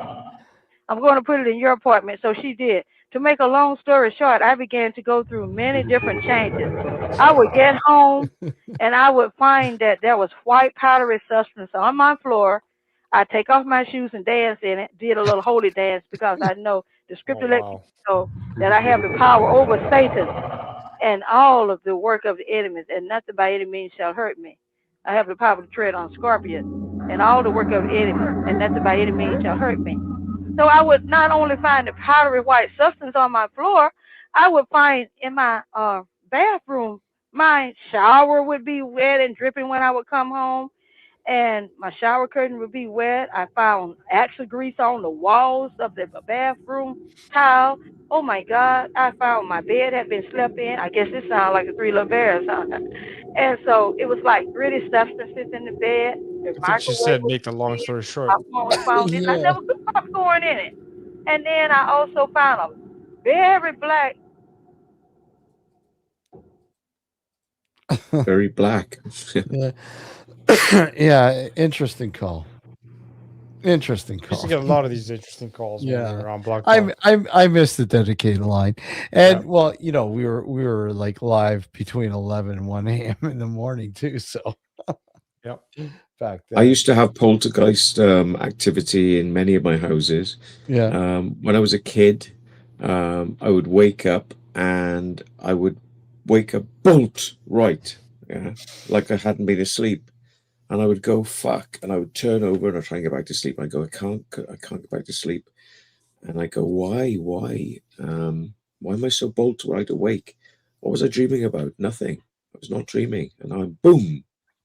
And then I would listen and I'd hear the dog would start to go woof, woof, woof, woof, woof, woof, woof downstairs. And I go, there it is. There it is.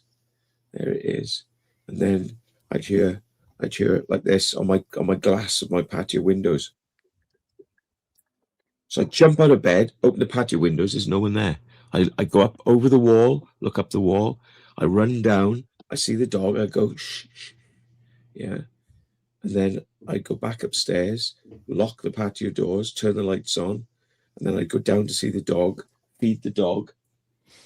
And I'd say, what is it? What is it, Wallace? What is it? And Oliver, I'd say, what is it? What is it? And the dog would be pointing at the corner of the room, going, "Arr, arr." And I would be like, there's nothing there. But the dog could see something. So I'd go back up to bed, and now I could go to sleep because it was gone. And then I'd wake up, and the room was dark. I never sleep with the lights off now, right, because of this.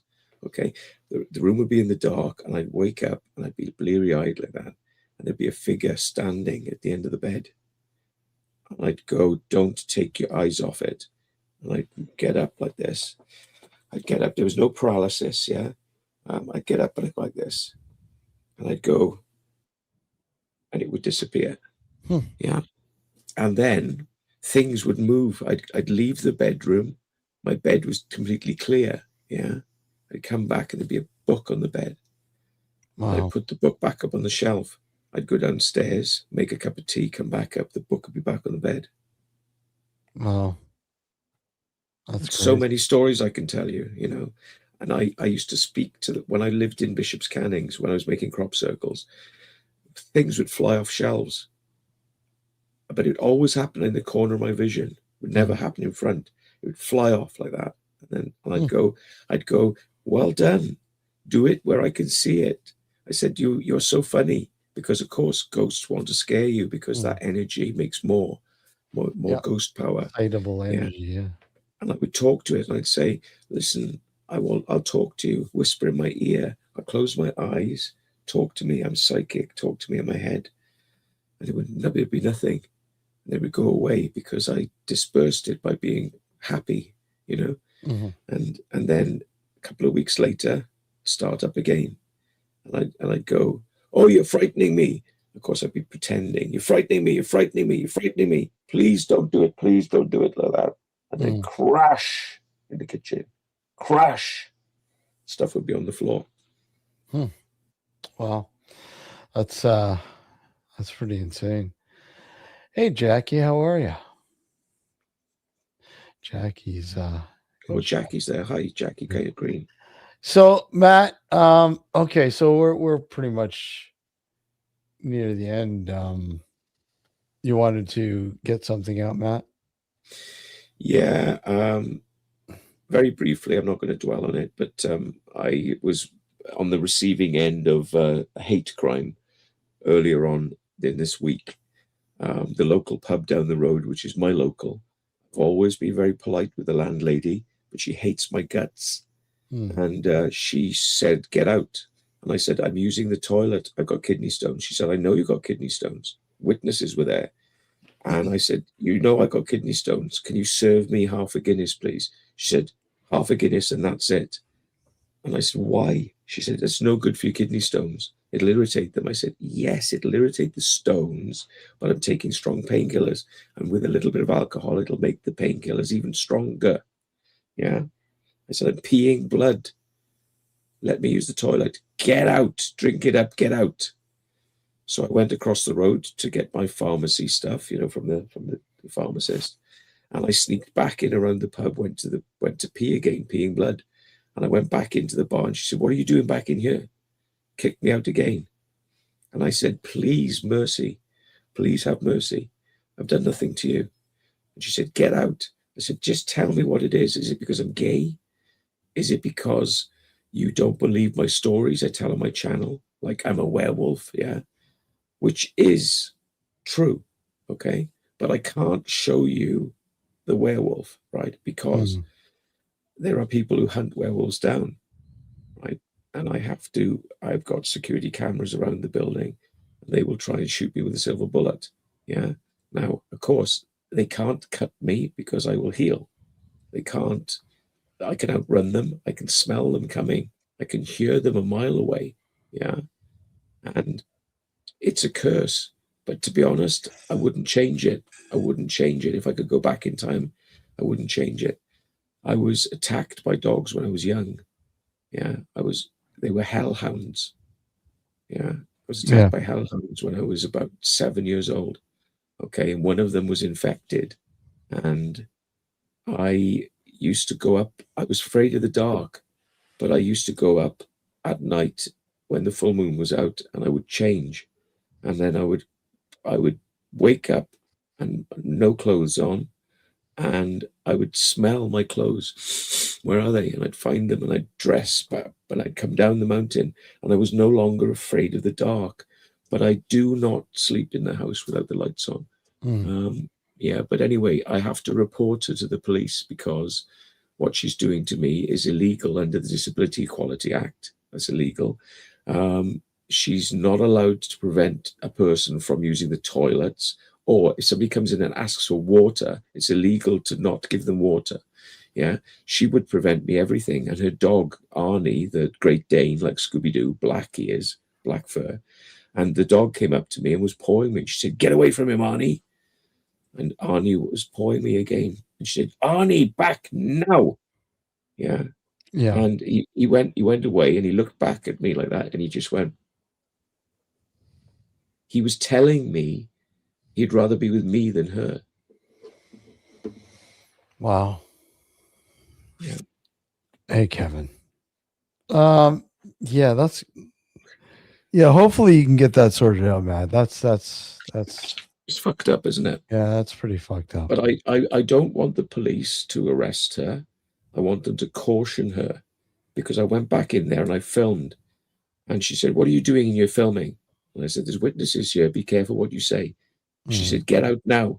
I said, I am coming for your license. I'm going to have your license revoked. Mark my words. You'll be hearing from the police soon. And I said, you're not protected by the Hells Angels. You're not protected by the Freemasons. I've already spoken to them. It's me and you now and the police, okay? So get out. So I recorded it, and that's going to the police. And my witnesses are going to come forward anonymously, and they're going to corroborate what I said, because I've got it filmed. Yeah. That's hopefully you can get that sorted out, man. That's Yeah, I want to caution her. Yeah. She's sailing close to the wind. She's stepping over a big red line. Stop it. Yeah, that's insane. Hopefully that gets all sorted out. Thanks, man. Well, we're back next Sunday night. Oh, yes. As far as I know, we're back next Sunday night, unless it doesn't stop snowing, Alex. It might be snowed in. We might be snowed in. Oh man, I think we're close to like 40 centimeters. That's nuts, man. That's insane. we got snowed in when I was a kid, and Yeah. we had 15-foot high snow. Oh We wow. opened the door, and I saved our street because I tunneled out through, created tunnels to all the houses. Mm. I went up the top of the street where the snowplow had gone, and I said, "Come here," to the police officers and the fire brigade. Yeah, I said, "Come here." I said, "I have created a tunnel down. We need milk for the elderly, bread for the elderly, and anyone else, maybe tea bags and sugar." Yeah, I said, "I've tunneled. That was me." Right, and I said, "I'm only 7, but I'm wise in my ears. I'm reincarnated." And they said, "Really?" And I said, "Yes. I told my grandmother to throw me out of the bedroom window." Right, and she said, "I can't do that." I said, "Gran, trust me. You know me. Trust me." I said, "I'm climbing up on the window, which opens like that." I said, "And push me. I will go into the snow, and I will softly land, and I will dig out the back garden." I said, "And then I'm going to the front door, and I'm digging the whole street out." And we had tunnels where the snow was above us. Wow. That's pretty cool. Yeah, I remember those days back in the days, yeah, when we used to get crazy snow. Oh my god. 1980s, yeah. Yeah. Yeah. Yeah, They yeah. used to be crazy here, man. And I mean, although we do get snow like that every once in a while, but it's very, very rare now that we get that much snow. It's Yeah. just insane. Yeah. Oh man. Anyways. Well, the people who just joined, rewind and watch from the beginning, and remember to like and subscribe to this Yeah, channel, because absolutely. this is the best place for this information. And it's a crime that these guys haven't got 100,000 subscribers by now. So put this on your Facebooks and advertise this channel. Get them what they deserve. They deserve more. Thank you, Matt. Thank you. Appreciate it. Always blast having you. You know that you're always welcome. And I love you, and there's nothing you can do about it. take care, guys. Everybody in chat who popped night, in everyone. tonight. And yeah, we'll be back next Sunday night. All details will be unfolding throughout the week. And who knows? I may even pop in for an afternoon haze. I don't know, maybe tomorrow afternoon. Depends. We'll see. Anyways, guys. You're wearing his depends. I may go live if anybody wants to come on. You're all Yeah, welcome. go to the secret vault with Matt. If he's going live, go to the secret vault. The secret vault. Until then, guys, take care. Everybody, have a good one. Later. Take care.